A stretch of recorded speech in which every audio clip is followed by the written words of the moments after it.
Brain tumour एक ऐसा disorder है जिसमें ब्रेन सेल्स असामान्य रूप से बढ़ने या मल्टीप्लाई होने लगते हैं। ये ट्यूमर आपकी झिल्ली, क्रेनियल नसों या फिर पिट्यूटरी ग्लैंड कहीं भी पैदा हो सकता है। हालांकि इस बीमारी का जितनी जल्दी पता चला जाए उतना अच्छा है, क्योंकि समय रहते अगर इस बीमारी का इलाज न किया जाए तो यह जानलेवा भी साबित हो सकता है। तो आइए जानते हैं क्या है ब्रेन ट्यूमर और क्या है इसके कारण व लक्षण। रायपुर से सुप्रसिद्ध न्यूरोसर्जन डॉक्टर राहुल अहलुवालिया से विशेष चर्चा में। सर, आसान भाषा में अगर हम जानना चाहें तो ये ब्रेन ट्यूमर क्या होता है? देखिए, ब्रेन ट्यूमर मतलब ब्रेन यानी कि मस्तिष्क, और ट्यूमर मतलब कि गठान। और ये गठान जो है मस्तिष्क में किसी भी व्यक्ति को कभी भी हो सकती है, किसी भी उम्र में हो सकती है, बच्चों को हो सकती है, जवान को हो सकती है, बूढ़े उम्र में हो सकती है। तो ये जो गठान है ये मूलतः रूप से दो तरह की होती है। एक जिसे कैंसर सब समझते हैं, अच्छे से जानते हैं, कैंसर भी कहा जा सकता है। और एक जो बिनाइन ब्रेन ट्यूमर्स होते हैं, जो नॉन कैंसरस गठानें होती हैं, वो हो सकती है। सर, अगर हम ब्रेन ट्यूमर की खास बात करें तो क्या मुख्य कारण होते हैं ब्रेन ट्यूमर होने के? देखिए, अभी तक के तो जितना भी विज्ञान ने अपने आप को एडवांस किया है उसमें आज तक यही समझ में आया है कि बहुत गिने चुने ब्रेन ट्यूमर्स ऐसे हैं जिनका मूलतः रूप से कारण को पकड़ा गया है। इसमें अधिकतर रूप से जेनेटिक म्यूटेशंस को पाया गया है कि कुछ जेनेटिक म्यूटेशंस ऐसी होती हैं जो यदि किसी व्यक्ति को हो जाए तो उसमें उनको और उनके आगे वाले जो वंश आने वाले होते हैं उनमें ब्रेन ट्यूमर्स होने का रिस्क होता है। किंतु अभी भी आधिकारिक जितने ब्रेन ट्यूमर्स हैं उनका खूब अच्छे से कोई पर्टिकुलर कारण ढूंढा नहीं जा सका है। सर, अगर हम लक्षणों की बात करें तो क्या मुख्य लक्षण एक ब्रेन ट्यूमर पेशेंट में नजर आते हैं? सबसे महत्वपूर्ण जो लक्षण किसी व्यक्ति को नजरअंदाज नहीं करना चाहिए वो होता है सर दर्द। ऐसा सर दर्द जो सब समय बना रहे, जो दवा खाने से थोड़ा आराम मिले किंतु पूरी तरह ठीक ना हो, या बार बार दवा खानी पड़े। ऐसा सर दर्द जिसको उल्टी होने के बाद आराम मिल जाए, या रात में नींद खुले, उल्टी हो और फिर सर दर्द में आराम मिले। दूसरा, कुछ ट्यूमर ऐसे होते हैं जिनमें सर दर्द नहीं होगा किंतु मरीज को झटके आने लगते हैं, जिसको आप भाषा में, शुद्ध भाषा में मिर्गी का दौरा भी कहते हैं।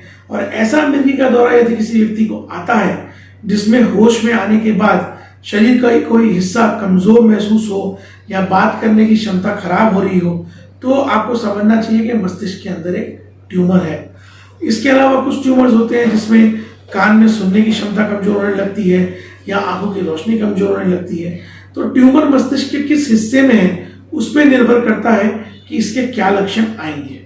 किंतु अगर आप मुझसे बोलेंगे संक्षेप में बोलने को, तो सरदर्द, उल्टी, कमजोरी आना और मिर्गी के दौरे आना, ये मूलतः रूप से ब्रेन ट्यूमर के लक्षण होते हैं। और ये तो थे ब्रेन ट्यूमर के लक्षण। अगर हम सर निदान संबंध में बात करें तो किस प्रकार से ब्रेन ट्यूमर ये डायग्नोस हो पाता है? देखिए, यदि डॉक्टर को आप दिखाते हैं और डॉक्टर को लगता है कि शायद आपके ब्रेन में ट्यूमर है, तो सबसे पहले तो वो आपको एक सीटी स्कैन करने के लिए बोलेगा।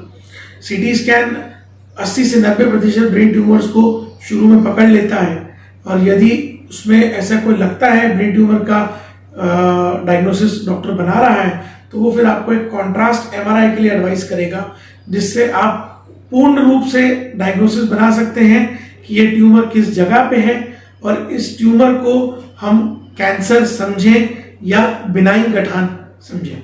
उपचार संबंध में अगर हम बात करें तो सर किन किन प्रकार की उपचार पद्धति ब्रेन ट्यूमर के ऊपर उपलब्ध है? देखिए, ब्रेन में क्योंकि जगह ज़्यादा नहीं रहती है, इसलिए प्राइमरीली तो हर ब्रेन ट्यूमर को ऑपरेट करके निकालना ही ज़रूरी होता है, क्योंकि मस्तिष्क चारों तरफ हड्डियों से घिरा है। अंदर यदि कुछ भी नया आएगा तो वहाँ पे जगह बनेगी, दबाव बनेगा, तकलीफ होगी। इसलिए ब्रेन ट्यूमर्स में प्राइमरी जो उपचार की पद्धति है वो ऑपरेशन है। हालांकि क्योंकि मेडिकल साइंस इतना एडवांस हो गया है, तो आज के डेट में कुछ ट्यूमर्स ऐसे हैं जिनकी साइज यदि 3 सेंटीमीटर से कम होती है तो इन ट्यूमर्स को एक नवीनतम टेक्निक है जिसे हम कहते हैं गामा नाइफ रेडियो सर्जरी, इसे कुछ लोग साइबर नाइफ भी कहते हैं। इस तकनीक से इन ट्यूमर्स को पूरी तरीके से बिना किसी ऑपरेशन के खत्म किया जा सकता है। सर, अगर हम बात करते हैं बचाव की, प्रिवेंशन की जब बात आती है तो किस प्रकार से ब्रेन ट्यूमर से बचा जा सकता है? ब्रेन ट्यूमर से बचने के लिए जो सबसे अच्छा तरीका है वो तो ये है कि अपने आप को एक तो खान पान अच्छा रखें। न्यूट्रिशनल डिफिशियंसीज न्यूरोलॉजी की सारी बीमारियों में बहुत इंपॉर्टेंट रोल प्ले करती हैं, जैसे कि B12 की डेफिशिएंसी, B6 की डेफिशिएंसी। इसके अलावा बीड़ी, सिगरेट, तंबाकू का सेवन बंद करना अवश्य हो जाता है। और यदि आप ऐसी जगह पे काम करते हैं जहाँ पे रेडिएशन एक्सपोजर ज़्यादा है तो रेडिएशन अवॉइड करना जरूरी है, क्योंकि रेडिएशन एक प्रूवन कारण है जिससे ब्रेन ट्यूमर्स बनते हैं। सर, जो देशवासी अभी आपको देख रहे हैं, क्या उन्हें एक संदेश आप ब्रेन ट्यूमर से रिलेटेड देना चाहेंगे? जी, मैं सभी देशवासियों से ये कहना चाहूँगा कि ब्रेन ट्यूमर जैसी बीमारी से घबराना नहीं है। ब्रेन ट्यूमर आज की डेट में यदि सही समय में पकड़ लिए जाएं तो इनका सशक्त इलाज किया जा सकता है, जिससे आगे जीवन व्यतीत करने में आपको परेशानी नहीं आएगी।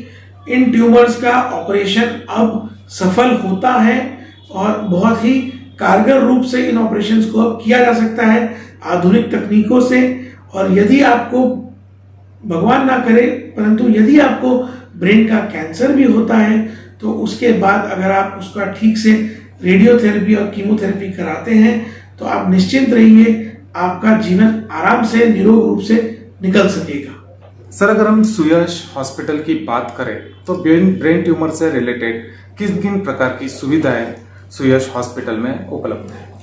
ब्रेन ट्यूमर का डायग्नोसिस से लेके पूरे इलाज, सर्जरी और रेडियोथेरेपी, कीमोथेरेपी, इस सब की सुविधा सुयश हॉस्पिटल में आज की डेट में उपलब्ध है। यहाँ पे हमारे पास आधुनिक CT स्कैन है, MRI मशीन है जिससे हम ब्रेन ट्यूमर का डायग्नोसिस कर सकते हैं।